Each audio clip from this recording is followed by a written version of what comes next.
David Banner. What's happening, y'all? This is David Banner. Welcome to the first David Banner podcast. I know y'all been waiting for a while, but we are finally here. You know what I'm saying? Welcome to Atlanta and the historic Patchwork Studios. We got Regina. We got SALIH. We got Scott Parker. We got Stephanie in the background running shit. You know what I'm talking about? We got Corey on the boards. Like, thank y'all for being patient with us. Thank y'all for following. Thank you for subscribing. Thank you for being patient. I know it took a minute, but we are finally here. What's up, THX? Banner Vision. So, first of all, thank you all for believing in me, listening to me, following me, and all that kind of good shit. I want to first of all tell y'all why we decided to do the David Banner podcast.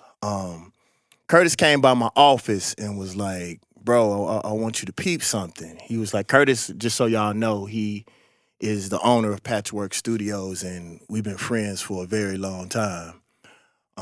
I've been recording at Patchwork for, Corey, about 15 years? We need to get Corey a mic, too. On next time, we need to put him a little mic right there so Corey could talk his shit. And that was one of the reasons why I decided to bring Corey back. Like, Corey don't even do engineering at all no more. Corey's a world-renowned mixer now. So I brought him back, you know what I'm saying? But Curtis came over and he said, David, man, I want to show you, first of all, how much money you missing. He calculated the time that I spent on Instagram, and he showed me if I spent a fraction of that time on my own podcast, like how much money I could make and how much money I was missing. Then he showed me from an analytic standpoint, the most important thing on this earth right now is data and information. And he was showing me that, you know, by us spending so much time on Instagram, spending so much time on Facebook, we're giving our analytics away for free. We're giving our information away for free. So he was like, bro, like, take a fraction. You got 1 million followers on Instagram. You got 3 million, 3.5 million over all of your networks. He was like, bro, if you got a fraction of that, you're like, let's just say if you got 10,000 people and you did a podcast a week, this is how much money you would make. And he pulled up the website, the advertisement company, he pulled up their website, and literally they got a calculator on the page. Any of y'all could go to this website. And he showed me this, and I ain't gonna tell y'all how much money it is, but it was the amount of money that, like, what I decided to do with this podcast, I took a quarter of what it would take to, a quarter of the money that I would make, and I would put that into filming. And we got a wonderful crew. We're going to introduce y'all to them real soon. We got to make sure they're going to stay around, though. We're going to see how cool they are. But he told me, he was like, bro, you missing out.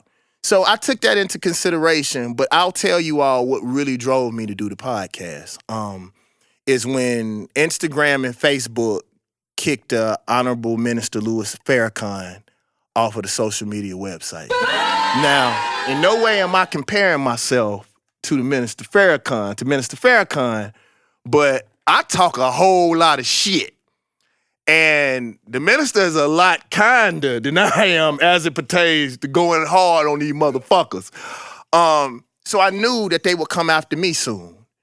I remember on Facebook, I went, they kicked a couple of my comments off of Facebook and Instagram and called it like hate speech, and it wasn't. I was just talking about how these motherfucking crackers do us, period. I'm just being real.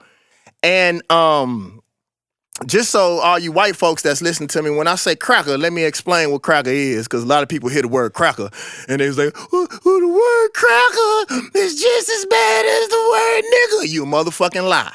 Let me give you a historical reference of what cracker mean.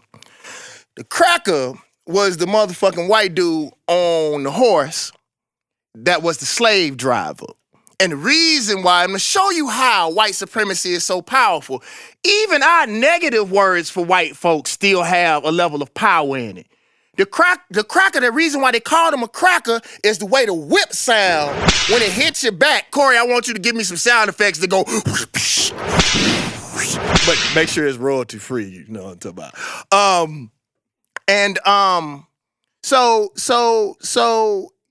that was the one that drove the slaves and put the cracker, the whip on their motherfucking back. So when I say cracker, I mean you nasty ass motherfuckers who don't do our people no good. And if you ain't no nasty ass, racist ass motherfucker, then I ain't talking about you, cracker. But, what was I talking about? What did I just say? What was I talking about? Well, I was going somewhere. Oh, the reason why I got the podcast. All right, I'm back. I drift sometimes. But what happened is that I realized, man, that we're going to have to control our own spaces. Like, we complain about white folks and what they do or don't do, but the truth is, there's nobody's responsibility to make us look good but us. Ain't nobody gonna make you a superhero but you. I always tell people, and maybe this isn't how I should start my podcast off, but me and Scott was talking about this, man. Ain't no white man gonna come out the sky and save you. Ain't no hero gonna come and save you. Ain't no one politician by himself gonna save you. Obama didn't do that shit. I told y'all that shit was gonna happen. Ain't nobody gonna save us but us. So if we want a voice, we gotta create our own voice. And I want the David Banner podcast to be a place where everybody, regardless of whether you agree with me or not, you can come here and know that you're going to hear our side of the truth, whether you like it or not. You know what I'm saying? So we ended up putting the podcast together, and we're going to have some amazing, amazing guests. I'm not even going to tell y'all who we already got listed and ready. But I want to introduce my family to y'all and the people that's going to be here with me on the podcast. First of all, SALIH, tell them who you are, where you from. What's going on? I'm SALIH Robinson from Youngstown, Ohio. But, at this point, I got to pretty much give it up and go ahead and say I'm from Atlanta. If I bring it by, so I had to go ahead and quit faking that. But always going to rep back home, Ohio and everything. Okay. You tell them about the environment and what you gonna bring to the podcast. Oh man, I'm just gonna bring the honest truth, man. I'm gonna give you a little element of what I seen growing up in Youngstown. That gonna bend your views a certain way anyway. Is it? Yeah, it definitely is. You gonna look at things a little sideways. Hey man, real quick, man. I want you to tell them the story about when you first met me in the gym, man. Oh, right. So listen, I've been a fan growing up, just like most people. You know what I mean? So all the like a pimp and everything like that. Like he ride hard. I told him he was the dude that made me want to start putting rims on my cars at an early age. So I come up in the spot, and he in the gym, so I see him. So I'm like, all right, I want to go speak to him, but I ain't want to be pressing him and everything like that. So I waited or whatever, and he went back to the locker room or whatever before he headed out. And I went in there, and I was like, yo, I'm a big fan, listen to all your music growing up and everything like that. And I'm thinking he going to be like kind of hype, like, oh, yeah, he was just like, peace, King. I appreciate that. And he was like floating on some meditation type shit. And I was thinking I was about to get a rowdy cat. How did it make you feel, bro? You was like... Yeah, I wanted that girls get down on the floor banner. He wanted some pimping, huh? Yeah, I wanted that girls get down on the floor banner. He did not get that at all. Not even a little bit. And I'm gonna tell y'all when I brought him in. This real life story, man. I was talking on the phone with one of my friends, and they were getting fucked over, and I was mad. So we at the spot or whatever, and I'm talking like, what the fuck, man? Whatever. And so I was like, man, so I turned around and Lee was pulling AK-47s out. I'm talking about all kind of guns. I was like, hold on, dog.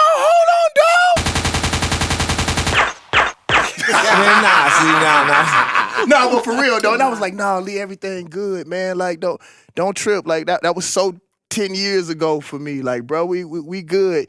And it just felt good to have somebody else, man, that was down for me like that. I hadn't had that in a while, man. And to have his youth and his spirit around, like a lot of the music that I listen to now is because of him. Like he introduced me to Benny the Butcher, Conway, Freddie Gibbs, West Side Gun. Yeah. Like he really is my ear now, you know, and I end up making him the A&R to Banner Vision.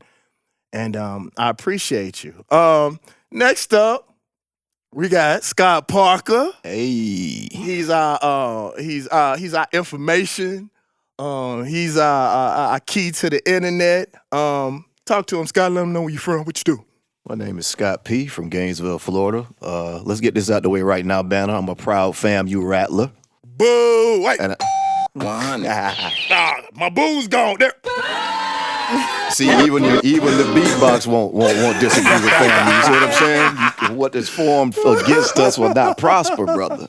No, but I've known Banner about close to 15 years now. I met the tail end, SALIH. Of that girl get down on the floor, I just wanted a little bit of it. You don't want none of that. I just wanted a tad Yeah, bit. I caught a lot of that.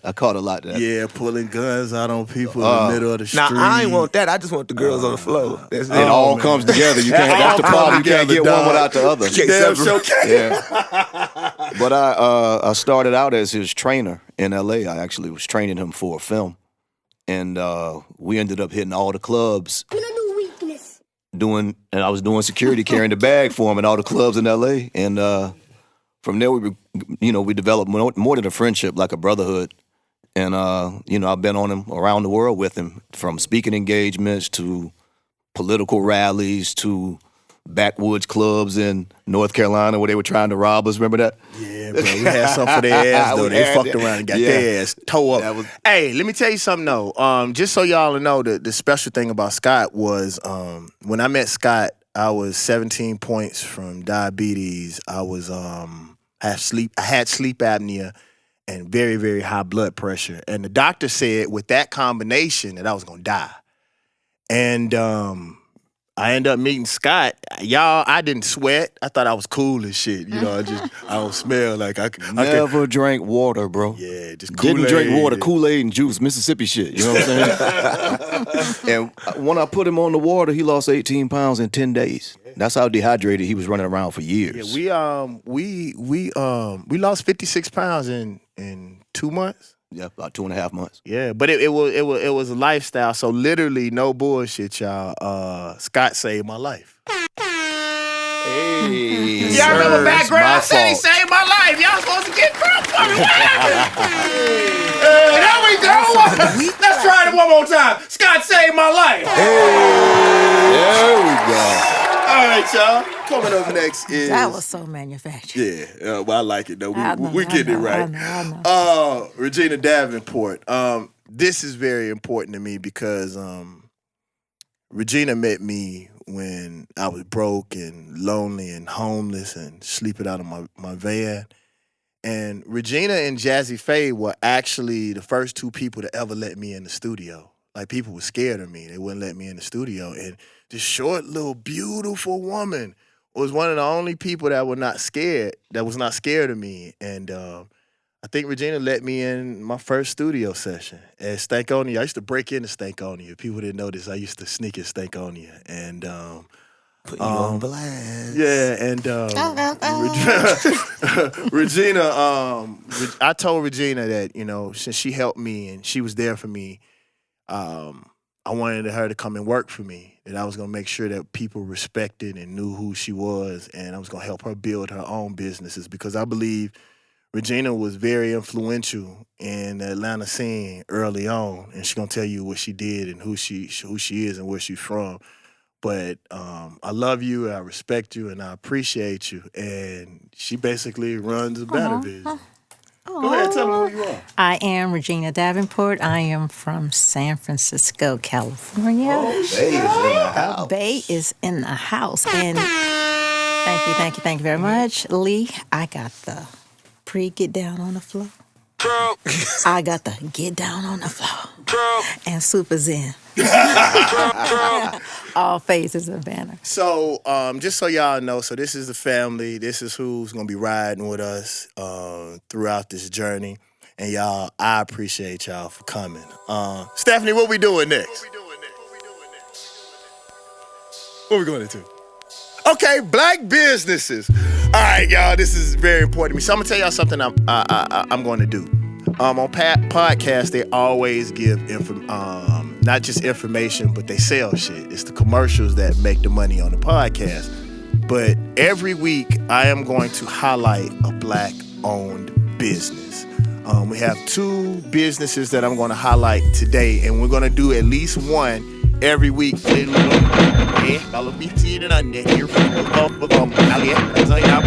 that's how we get our bread.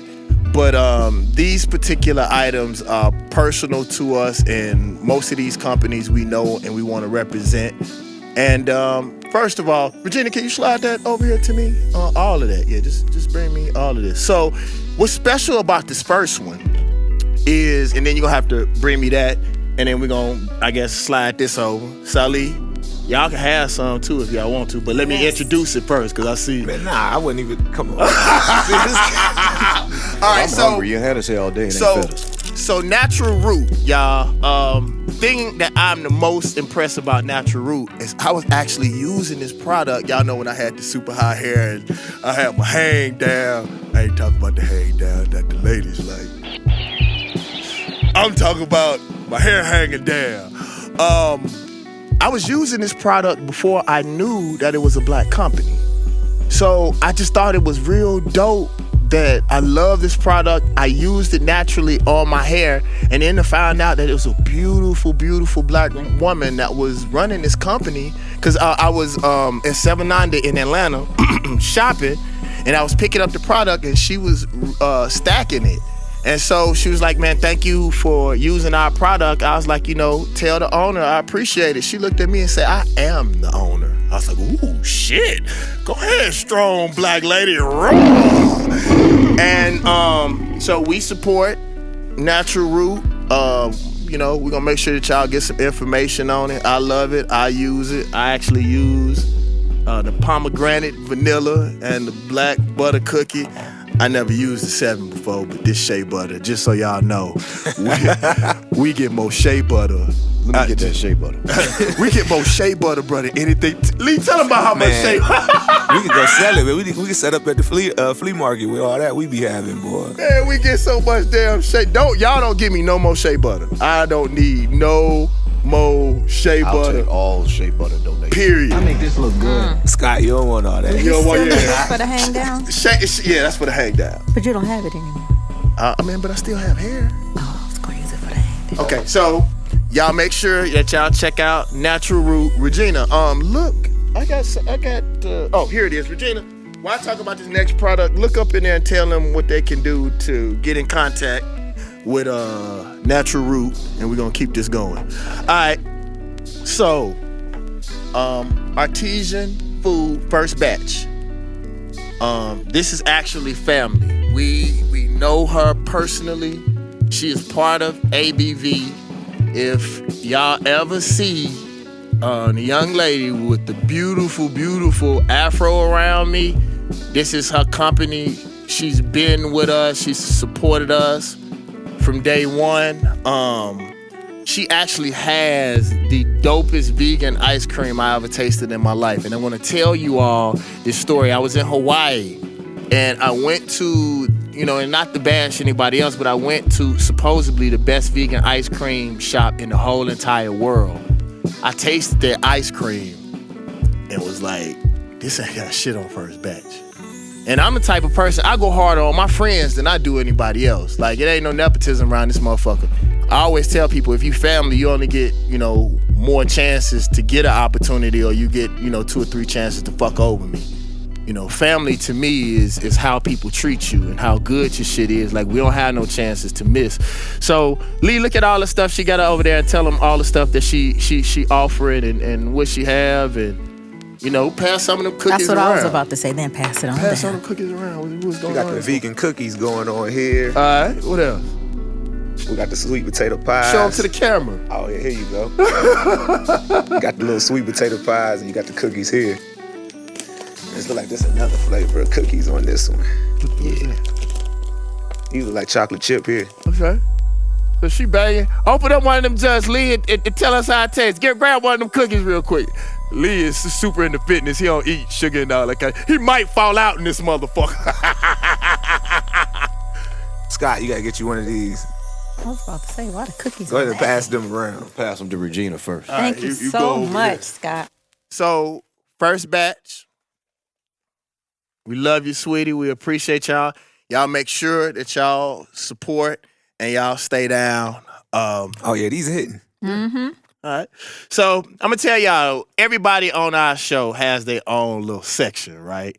You know, what they gonna do for the podcast. And first up, we got SALIH. Now, SALIH is gonna tell y'all about music, he gonna tell y'all about sports, and he gonna tell y'all about what's going on in the streets. Hold on. Oh, we got intros for everybody. Come on. We back on the block, we gon' tell you about the music. It's like my shaft music. He got Need the a long sports trench and coat the for music. this He one, gon' dog. tell you what the strip club are. You can catch him at a Law Magic City or at the Flame. You be at the Flame, dog. I gotta get in there some more often.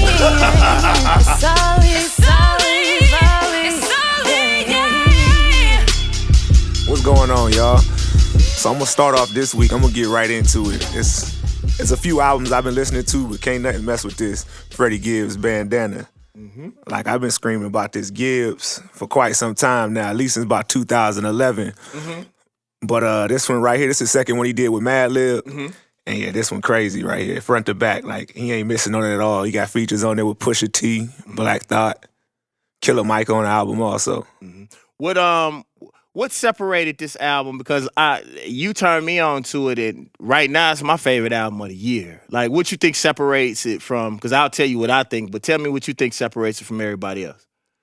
For me, it's just like straight up rapping front to back. Like, there's a lot of dudes that, you know, everybody got their rhyme, they flow, but just to get back to where you really rapping and you got content and you just banging it through. Like, Gibbs never changed his style. Like, he never really swayed. Like, you go back to his earlier stuff, he rapping the same way back then as he rapping now. Okay.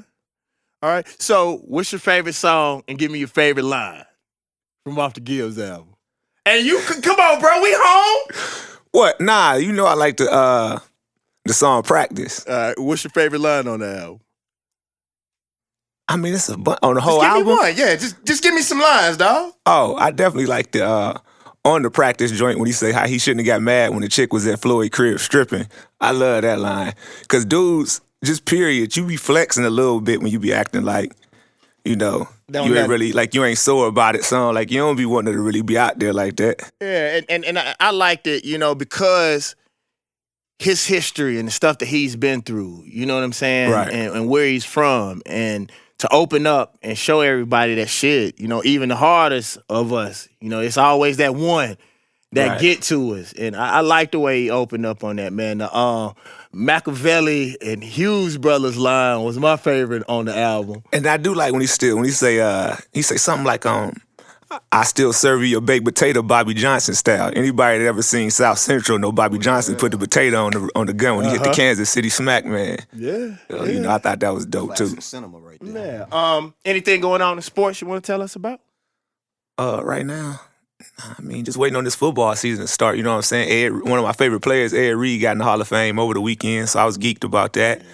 But really just waiting for football, man. See what them Buckeyes gonna do. He's confirmed to come to the show already. He's one of the few people that I can talk about. Oh, okay, cool. We wanted to make sure that he got in the Hall of Fame before we got on here and start Don't wanna talking ruin shit. his You know what I'm chances. talking about? Don't wanna jinx Yeah, him. because you know, motherfuckers get around us, we start going cracker, and shit start getting rough. Better bitch, y'all know me.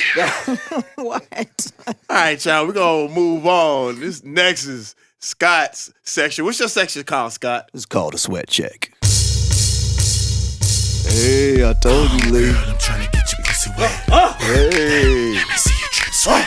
Remember when my mom wanted to hear one of your songs? Oh, no. And I played this for her? My mother, she was like 72, high school principal. And this is what I chose so she could get intro to his music. And he went outside and sat in the car. Sweat check. Go ahead, bro. Nah, mine is the sweat check. You know, my thing is health and wellness, and just like Lee, I'm gonna jump right into it. And I was down in Florida a couple of weeks ago, and one of my homeboys was saying, with everything going on, police brutality, you know, injustices, that we need to take it to the streets. Now I look at this cat. He's 5'7", 310 pounds, got 7 toes due to diabetes, high blood pressure, all kinds of shit going on. And he's talking about taking it to the streets. So my sweat check for today is, are we really healthy enough to take it to the streets? If you look back in the 60s, people were lean, skinny, and hungry. They were ready to fight for their freedom, bro. They were ready to fight for a better life. And if you go through the hood now, everybody's obese. I make this look good. We don't even have the mental nor muscle stamina to really take it to the streets. So we need to, amongst other things, reclaim our own health and wellness, bro. That's mental and physical. If we don't do that, we'll never be free. I remember watching this Instagram piece, and they were talking about how if you look at people who are in third world countries who talk about revolution, them motherfuckers hungry. They hungry. Like, their revolution is based on them surviving. Right. You know what I'm saying? But they press all this processed food and sugar and things down to the hood, and they got all. Now, this is by design. No, there's no fruit and vegetables available. You got to catch 2 buses and a jitney cab to get to some decent food. But at the same time, we have to understand this is strategic, bro. Yeah. You know, how can you be poor and obese at the same time? Yeah. That tells you that the low-quality food you're eating is killing you. Yeah. And that it's put there. On purpose. Right, to make you fat and slow. To make you fat and slow and lazy so that when things happen, you don't have the stamina to react, nor even the clarity of thought to come up with a strategic plan of action, bro. This is one of the biggest weapons against us is the food. And we got to reclaim that. And I know it's a lot of cats out there. My man Lee Van in D.C. is starting to do some farming and things like that, and we'll get into that a little later. But in addition to everything else, if we don't get our bodies together and our minds together, we'll never free ourselves from this condition that we perpetually continue to be in for thousands of years at this point. Love it. Love it. All right. We're going to check in with Regina. Hold on, Regina. I got something special for you, sweetheart. Lord. Yeah. Go, Regina. Go, Regina. Let me tell you, oh, Regina. She knows all about those. Oh, shit. Oh, Regina. Go, Regina. Okay. Go, Regina. Go, Regina. She's gonna tell you all about fashion. That's pretty dope. Yeah, yeah. Regina. She Lit. knows. What's your name? Regina. She knows, You supposed to say it with the song. Yeah, what? You supposed to say it with the song. You supposed to go. We got it. Listen. Give me time, okay? Takes time. You supposed to hit it on there. So just so y'all know, we're going to keep it 100 with y'all now. Regina hates cameras, and she hates attention. But one of the things that I was talking to about Regina is that's the reason why bad people always get in the front, because they're more outward. If you notice, negativity and evil is always loud. When a motherfucker talking shit about you, oh, fuck you, motherfucker. And then when somebody want to say something nice to you, they be like, hey, dog, you doing a real good job. Hey, you ever notice that shit? You know, hey, dog, David Banner, I just want to tell you how much I respect you. yeah, hey, man, I really like them J's you got on. Me and my homeboys gonna rob you later, but that shit look fly. You know what I'm saying? And then when it's time to rob you, run that shit, motherfucker! You know what I'm saying? So I was telling Regina, like, man, like, if we gonna get this bread, like, we need your spirit.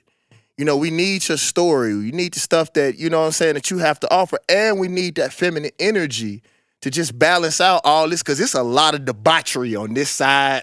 It's from here on over. I mean, the Corey too, yeah. Hey, Corey. I didn't know Corey was a dirtbag. Oh my God, Corey, Don't tell him. Don't- So Regina, don't let Corey out. what you got for us on Regina Knows? Regina knows. Well, Regina's going to talk about urban designers. We always talk about how we're going to boycott this brand and boycott that brand. So I'm going to bring the urban designers and clothing line to talk about. And first on deck is ABV. Okay. Who owns ABV? David Banner.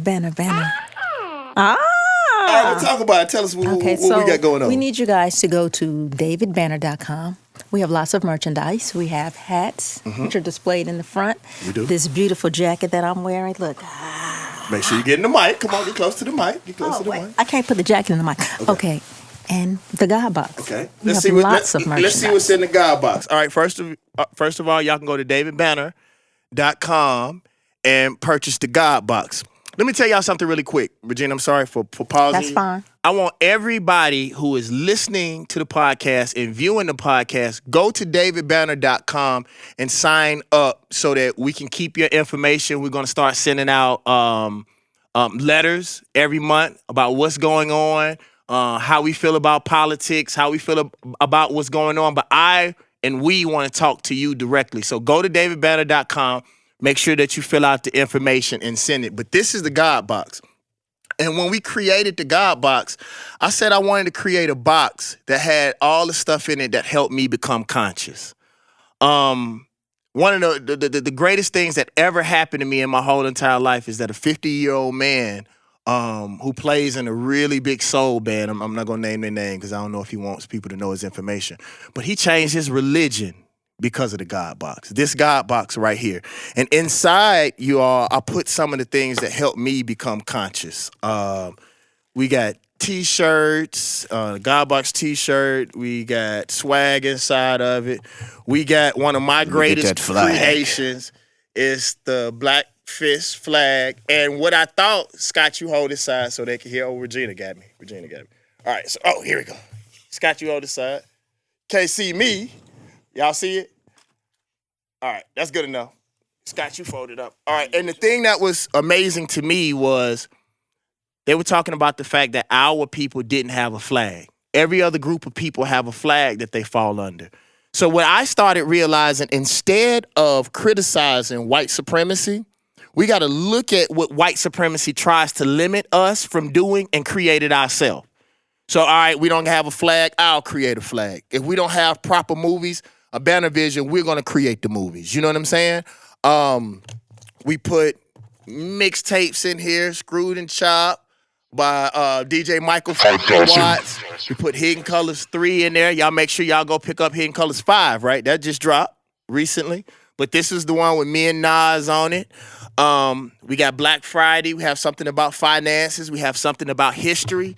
And this is going to be our book for the month. And you can actually get it on DavidBanner.com too. It's From the Brother Files. From the Brother Files is the book that opened me up to consciousness. So everybody want to know what turned me on to consciousness, what made me the David Banner that I am, is right here by Anthony Broder. Some people call him Tony Broder. Has an introduction by Dr. Asa G. Hilliard III. Y'all check this out. This is where we at. God box. Okay, Regina, you can finish. I think you finished for me. Okay, well, then I guess... DavidBanner.com. I guess we'll move on. All right, y'all, so we're going to get to the topic today. And the topic today is common sense isn't as common as you think. And the reason why I chose this as the first topic for the David Banner podcast is because a lot of times when we look at other people, we assume that they know what we know, and they don't. A lot of times the things that we think are common are not common because maybe that person didn't have older brothers. Maybe those people didn't have fathers. I told a story one time that there was this dude who was very, very, very, very famous person as it pertains to news. And I really thought at the time that this person was probably one of the worst things that happened to black people. And I wanted to beat his ass. But before I jump off into shit like that, I always go and seek counsel. Unlike the old David Banner, where we just used to whoop motherfuckers' ass on already sight. Been done. Yeah. I went to Minister Farrakhan, and I asked him, really just straight up, should I whoop his ass? And he said, Brother Banner, have you ever talked to this man about how you feel? And I was like, no, sir. He said, maybe it is your responsibility to teach him better. Maybe he doesn't know the same things that you know. Maybe he haven't been exposed to the same type of information that you have been privy to. Luckily, I hadn't met Lee yet. Lee probably would have whooped their ass on sight. But Nah, man, I be chilling, man. It's just when adults be doing kid stuff. That just explain to them how you feel about adults. Because me and Lee been going back and forth. Because Lee be real live, be like, Banner, you just gotta, man, just release me one time on somebody's ass. Nah, it's just like this. Like, certain things you don't do as an adult that you should just know. Like, you should learn this at 6, 7, 8, 9 years old. You know what I mean? And then you just have these you just have all these different occurrences and everything. And it just be like, certain things you just gotta know as an adult, whether that's at the workplace or anything, like just simple things. And a lot of times they don't. But what if they didn't have people to get them that information like us? That's why I said it may be our responsibility to do that. I just be feeling like they didn't live enough life at that point. They should have got taught at some point. You gonna beat some motherfucking sister to their ass. No, I was like, at some point, life had to be taught you, and it's just like, it's crazy. Oh man! So what ended up happening is that I ended up talking to the minister, and it made me realize that we have to start teaching some common sense. So for those of you all who don't know what you should do, we gonna lay down some rules. Regina, what's one thing that has to do with common sense that you think people should know about? I want to say from a woman's standpoint, and I think we talked about this the other day, it's not common, but a woman should wait for a man to open her door. And all women don't know that because I didn't. And I think that's a common sense thing that some people should know, but they don't. So chivalry in general is not common. No, it's not. We agree with that? So, Scott, let me ask you this, bro. Like, as Southerners, we have always been taught, and I want to tell y'all something that a very wise man told me. He said, you can know the worth of somebody's race by how they treat their women. Because the women are who reproduces your likeness. The women hold the God position in our society because they hold the reproductive organs. So I always tell people, like, you are supposed to protect with your whole entire life what bears your children, because your children are how you live on. So like opening a door, an example of whenever you're walking down the street, it is your responsibility as a man. And I hate this, bro. This makes me so fucking mad when I see a man walking in the inside and a woman walking on the outside as you walk down the street. Like if a car jumps the sidewalk, it's supposed to hit you first. Like me and Lee, we were talking about like even sleeping in a room. If you're in a room with a woman, like we were always taught you sleep next to the door. So that if somebody kicked the door in, that you could shield the woman. Something key. You said we were always taught. Yeah. Everybody isn't always taught these things, bro. Mm-hmm. So it's our responsibility before we jump to conclusions. And I agree, Lee, sometimes people just need their ass beat because you should know better. But at the same time, you got to look at where people come from and what their experiences are. Everybody just isn't taught certain things. So like for me, Regina, I think what happens in a lot of cases is that we, and this is my personal opinion, like I want to show you all something. Watch this. In the summer, what do you usually see white people doing? In the sun. They're tanning, right? Aren't Africans people of the sun? Correct. We're melanated. We are, I saw this white scientist say one time, he's like, there's no way in the fuck that Superman could be white. And I read down and it made sense. He said, darkness attracts light, right? Light repels light. So if Superman gets his power from the yellow sun, he would be blacker than Akon. No, I'm serious. No bullshit. Yeah. He would have to be the darkest individual to ever walk the earth. Right. He would have to be. Had that seal color. He would have to be. Like, seriously, dog. And that's what you want to be. The darker you are, the stronger you are. You know? So what ends up happening is in the summertime, it's like, to me, our races have almost switched totally. So in the summertime, where most black folks at? In the shade. Inside. They in the motherfucking cold ass room with air conditioning. No It's light. like they in a motherfucking cave. White folks came from cold ass damn caves in Europe. We came from Africa where the sun, we're children of the sun. And the thing is, the physical representation of God in this universe is the what? The sun. The sun, right? And what are white people allergic to? That same sun. The sun. So we won't go there, but my point is this. Even in the fact that if you look at elders, and we're going to come back to that because it's very important. Even if we look at our elders, they have switched our culture because in most African cultures or most indigenous cultures, it is an honor to grow old. That was the reason why I stopped Beijing in my beard. I want these kids to see someone grow into an elder gracefully. Now, y'all might not see too many motherfuckers that look this good. Because when I tell y'all, Here we go. I'm in this... When I tell y'all, I look like God incarnate. Woo! Okay, back to the point. That's even part of it. It's like our race and what we believe in has totally been flipped on its head. I want people, if you're older, that means you know something. The youth real. is supposed to be the body.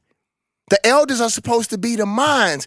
There's no fucking way you supposed to see mamas and grandmamas in the club with their daughters. No way. Shaking their ass and pussy. I just don't believe that. That's some bullshit. There has to be a line of demarcation. But it's like if everybody's in the streets, nobody is reading. Nobody is preparing. Nobody is cooking. Who is protecting? You know what I'm saying? So for me, Regina, I think most people on this planet are trying to be white men because they the ones that run shit globally. So if you look at most people on this planet, they're trying to be a white man. But if you look at white people as a whole, they're the youngest people on this planet. So like for even for white people to tell you about religion, when we were the ones that taught them about monotheism. You know what I'm saying? They was praising 12 gods, if God at all. And now, like, shit, we running them for all our answers, and that's some bullshit to me. Lee, tell me something with common sense that you think we should talk about and that people should know. If you know somebody for real, don't contact them on Instagram. Like, asking no questions. Like, I left you a message on DM, but you got my number. Like, that's the dumbest shit ever to me. What do you think that? I think that comes from fear. It is. I think a lot of people scared of each other. So like, for me, one of the things I'm pissed off about, like if you follow me if you know me in real life, that means you follow me in real life. I know you.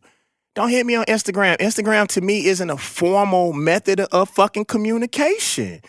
Like, dude, if it, like somebody came up to me, man, you don't even follow me on Instagram. Motherfucker, I follow you in real life. I got your number. I don't need to follow. Yeah, I have your number. Right.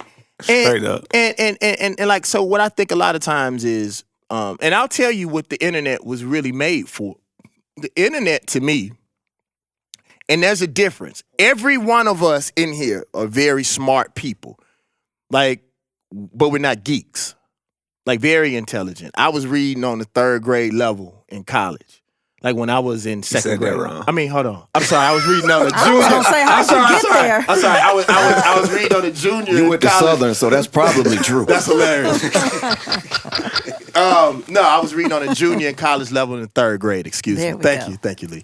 But what I realized is that they created these boxes for themselves to date because people are scared to walk up and talk to a lady, introduce themselves to a lady. People are scared of rejection. Most of the times on these date sites, you already went through everything, and by the time you actually get to meet the person, it's already yes. You know what I'm saying? So I think what happens is that people are so afraid to be in contact. People are so afraid to talk to each other. And I think that we got to get off technology, bro, because to a certain degree, this is what I believe. Technology is supposed to assist the man or woman. There's got to be some balance, though. Not think for the man or woman. That's what I'm saying. So when I say get off, I don't mean like totally stop fucking with it, because look, we making money now. But there has to be a level of balance, and it can't do all the work for you. You know what I'm saying? What you think, Scott? It just reminded me of like when you see these relationships, and clearly they've come together and have some type of agreement. We're going to get lit on the gram, and, you know, we've been dating a week, and now we taking selfies all around the world, and you can see it so manufactured, and it's just like, what are y'all going to do when the lights turn off and this fizzles out? That's the lack of common sense. This is bound to fail. You don't even know each other, and you already on the gram like Will and Jada. It's ridiculous. You know what I'm saying? Like, there has to be some balance between technology and real organic life, and I think that's fastly depleting, bro. Okay. Yeah, I agree. I think people have way too much digital courage, meaning that you get online. You talking about the Instagram G's? Yeah, they're going at it, but will not say anything to anyone when they in their face, because they know they will get. Let's hit that sound effect. Toe up.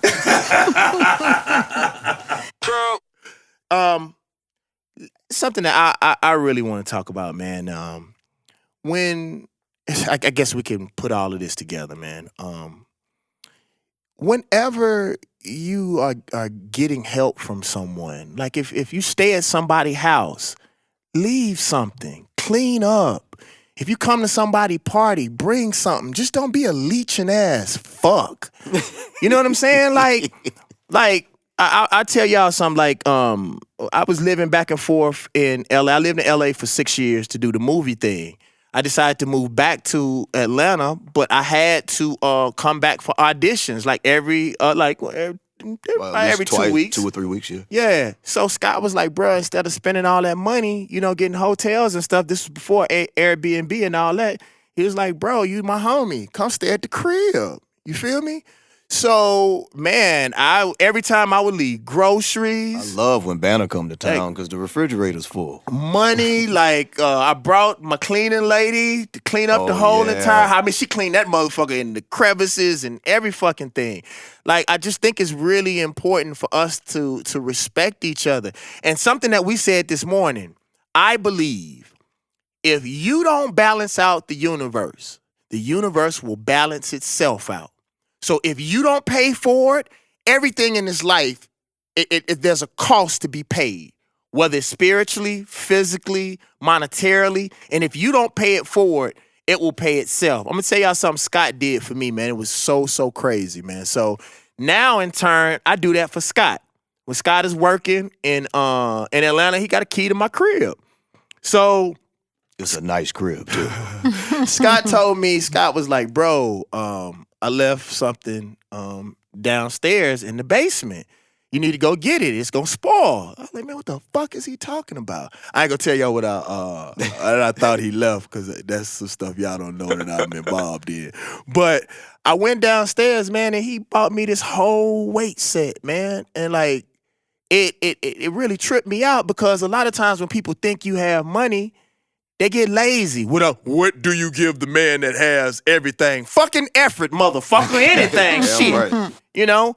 And that meant the world to me. It could have been a bucket of cement that I could have done curls with. Just the fact that he thought about something and he brought it to me, man, like, means the world to me. I know when I stay at people's crib, I want them motherfuckers to wish I come back. Like, if somebody let me, Mr. Moody let me keep his truck, I got his brakes changed. Right. Like, a motherfucker gonna be like, here, take my truck. That motherfucker need washing or something. You know, when you borrow somebody's car, leave a full tank of gas. At the end of the day, bro, no matter where you going, what you doing, you should leave that space better than you found it. We're not gonna walk out of here, out of patchwork, legendary patchwork, and leave food all over the place and leave it junky. It's gonna be, you know, we're gonna tighten up the business before we get out of here, because we wanna come back to this motherfucker. So, just in general, no matter what the scenario, you should leave a situation better than you found it. I agree with that. I do too, most definitely. All right, what's something else, bro? Like we had all these good things that we wanted to talk to y'all about. What was one of what was another thing that y'all talking about? Here's mine that I really hate, and I think Regina said she goes through this a lot too. I get inbox. I was gonna read one to you, but the person would know who they were. But I get messages in DM all the time. basically asking me for my services for free. Hi, I need to lose 37 pounds. I am a severe diabetic with high blood pressure. Any nutritional info will help. And if you could put together 17 workouts for me, that'd be great too. I haven't spoken to this person in 7 years, and they didn't even say good morning. Like, if you're going to ask me to give you my services for free, at least say hello. Like, people like, oh, I'm just going to take another hour out of my day that I don't have to give you shit that I sell. It's basically acknowledgement. It's saying hello. Yeah. How you doing? Yeah. How the fuck? Let me give y'all a quick Snoop story. So Snoop, man, is one of the most amazing people on this planet. When I was going through my depression in LA, Snoop was one of the people that helped me get through it. And Snoop said something that was really dope. He said, David Banner, do you know you're tighter with me than most of my family? And I said, why, Unc? He said, you're the only one in my life that ever asked me how I'm doing. He's like, people just assume that because I got money that I'm all right. And the only reason why I ask Snoop how he doing, because no one ever asks me how I'm doing. As much as I do for people, as much as I do in the community, nobody. I remember one time this girl told me, I was in Mississippi, and she was like, you acting funny today? You usually all speaking to everybody. And I was like, you ever thought about the fact my dad died yesterday? Because he had actually died. And nobody ever thinks that shit happened to people because we have money. And I don't think that's fair, bro.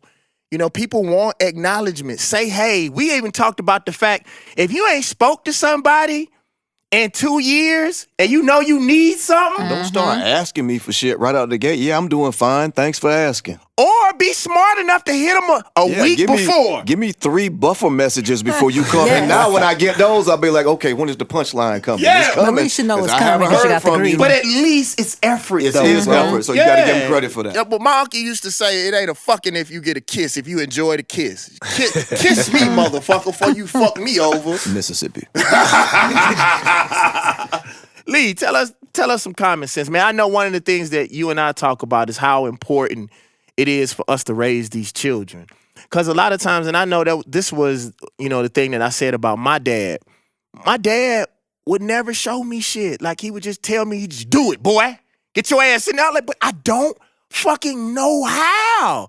And one of the things that I can say about both of you all, man, I watched you raise a child that wasn't mine. That wasn't yours, bro. And like, you never fucked his mom. Like, No, you can't do that. You can't mix those worlds. And not to take away from Lee's response, but we have to be careful what we show these children in both ways, positive and negative. Like, when I had my nephew with me, all that other stuff that we were doing ceased. If somebody pulled out something on the table that I didn't think he should see, I made them put it up in front of him. Don't you see my 12-year-old nephew sitting here? You need to go someplace else with that. Now, if he wasn't there, I wouldn't necessarily have a problem with it, but I feel like our culture has started to embrace our children as friends, and they're not friends. Remember, your daddy used to tell you, Man. I was not raising you to be a friend of yours. I was raising you to teach you how to be a man. And those are two different energies. After Lee's response, I'm going to tell that story, but go ahead. Nah, what he was just saying about the friends, you got to set the system up, man. The parent got to be the parent. It's the close Boy. uncle or Somebody friend. has to Somebody draw the got to line. be the one to take them through that world, but you know they're going to be protected while they taking them through there. And you got to still be the law, though. The parents still got to be the law. Lee, what's some things you go teach my kid whenever I have one? Oh, man. Off top, you know how to put a rubber on, because that's like a fatal flaw of starters. Yeah. We talk about the dad box, too. Yeah. That Oh, can man. go horribly wrong if you don't know what you're doing. Yeah. Regina? I'm going to teach them how to do laundry. Laundry, okay. No, they need to know how to take care of themselves. They can't rely on a woman. Yeah, that's true. My mom said that. My mom taught me how to do everything. My mom, and she doesn't curse. She said, you ain't gonna never have to depend on no bitch. Your mama didn't say that. She did. You know my mom, she don't cuss, but she meant that. So she said, I'm gonna teach you how to iron. I'm gonna teach you, because she said my And you dad. should know. She said my dad didn't know how to iron. So that was a way. I always say this, y'all. You are controlled. You are slave to all the things that you don't know. You feel me? So, and fear. That's true indeed. So listen, y'all, this is what I'm gonna tell y'all. We are going to wind down.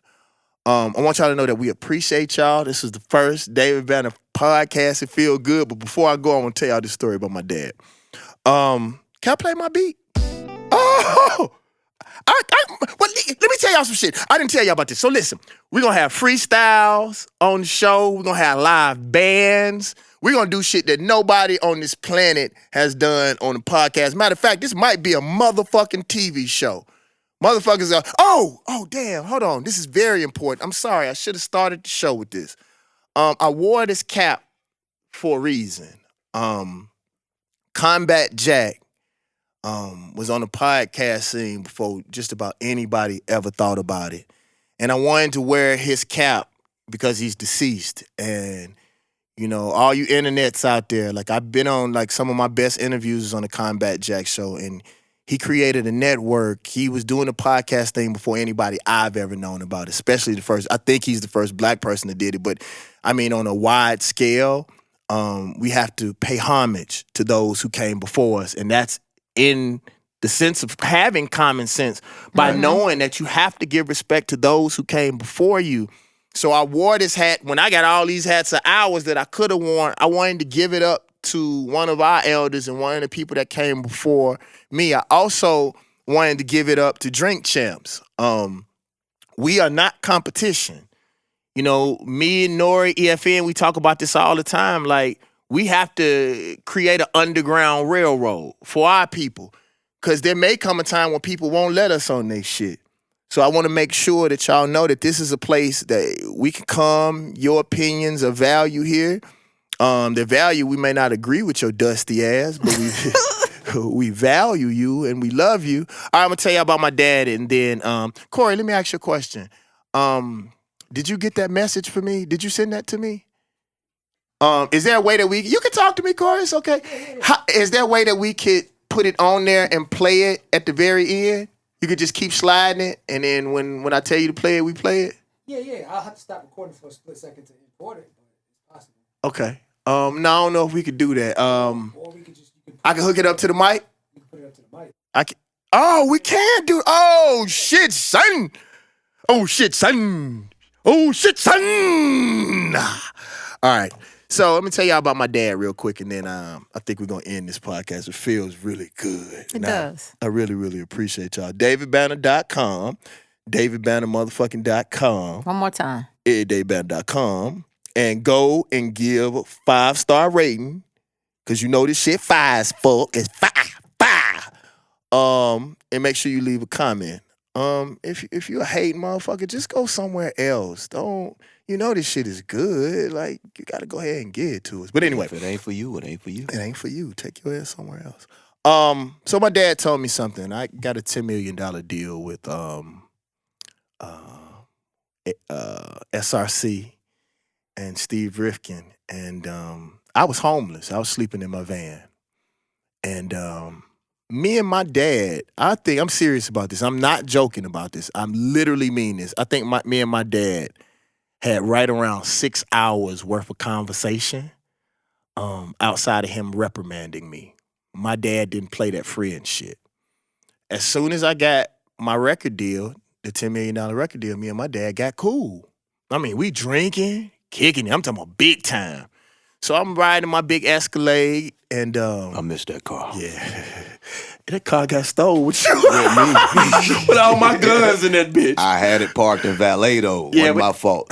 What happened was there was a ring in Atlanta that the valets had got together and was stealing cars and shit. My car was one of the cars in it that got stolen, but I ended up getting paid. I didn't get nothing from that deal. Oh, well. But I appreciate it. You got a good car to ride around. It was a great car. But my dad said, I looked over at my dad and I was like, Dad, are we cool now because I got all of this money? He said, no, I didn't need no fucking friends. He said, my only job on this planet is to make sure that you are a man that can navigate himself through life properly. That if something ever happened to me, you could take my place and take care of your son and your mother. He said, now that I've seen you do that, I've done my job. Pass the fucking Hennessy. I don't need no motherfucking friends. My only job is to raise you. And the sad thing about it, and I mean no disrespect, as children, we always want the easy route. We want what feels good, but that's not the shit that makes you a man. Like, the stuff that, besides my talent, my weaknesses come from me hanging. My dad used to always tell me, get from up under your mama all the time. Ain't nobody gonna baby you out in these motherfucking streets. You better be prepared for it, you know? So I'll say that to all these motherfucking parents. Your children ain't your motherfucking friend. And they not supposed to understand the information that you give to them. But it just like me. I tell this story all the time. When I step over a motherfucking piece of paper, I hear my dad's voice. Like, my dad one time, he was looking at me and he was like, I counted 14 times you stepping over that motherfucking piece of paper. You gave more effort to step over the paper when you could have just picked the motherfucking shit up. And every time I walk over a piece of paper or there's something that I know that I can do, like even in my notes, when I write my to-do list, I don't go down and pick the easiest shit. I start at one. Start at the hardest one. You just start at one and just work your way down, whatever that may end up being. And that teaches you to barrel through shit. And that's common sense, and that's the love that we need. So listen, y'all, is there any closing comments that anybody has?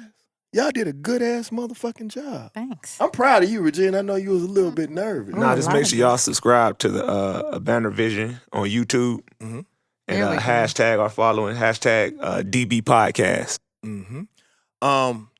Bro, I wanted to tell you something, and maybe we'll put it in we'll put it inside of here when we do the edits. What's that? Freddie Gibbs was shouting you out, bro, and telling you that he appreciates your support. Oh, appreciate that. And he sent in a video, but we had already done the podcast. That was going for to be my sure. little surprise to you today, bro. I talked to him. Wait a minute before you close out. We need to give information for The Natural Root. You can follow her on Facebook, The Natural Root LLC, Twitter at The Natural Root, and on Instagram, The Natural Root. Support Black Scott, business. you got anything you want to say? Hold on, First Batch too. Oh, okay. You can follow them on Instagram at First Batch AF, and it's www.firstbatch Ariston.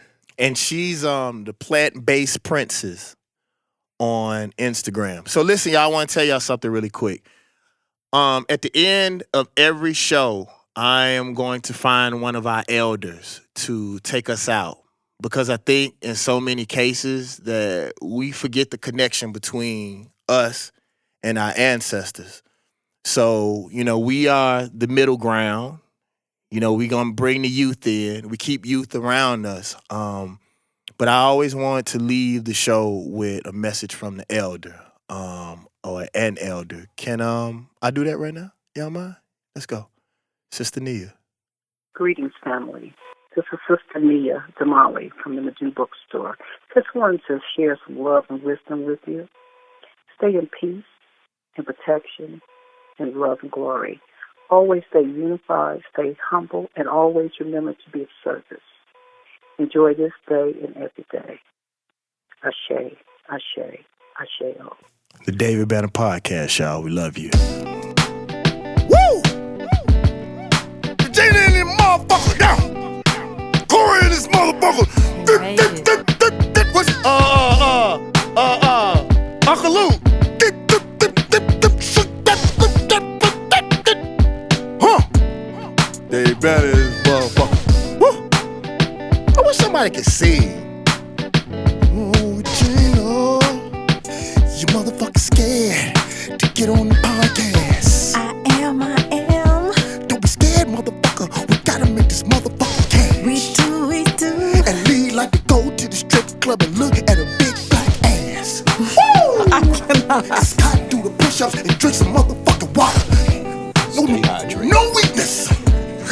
Stephanie be nervous all the time cause it's motherfucking white folks on the reality TV shows always giving her shit. This shit gon' have to work for y'all motherfuckers no more.